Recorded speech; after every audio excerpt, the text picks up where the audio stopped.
So here is my adventurous Doordash in a snowstorm.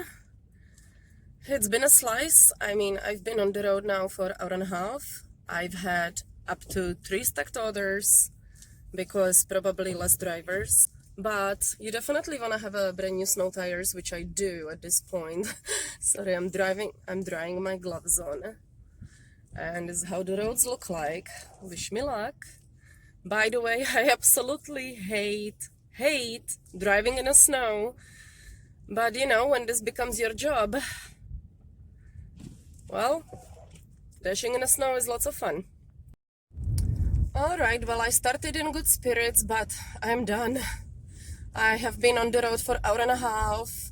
I've done 5 deliveries and I've been paid $22. This is not worth it. I'm sorry, Doordash, it doesn't seem worth it. There is a foot of snow out there.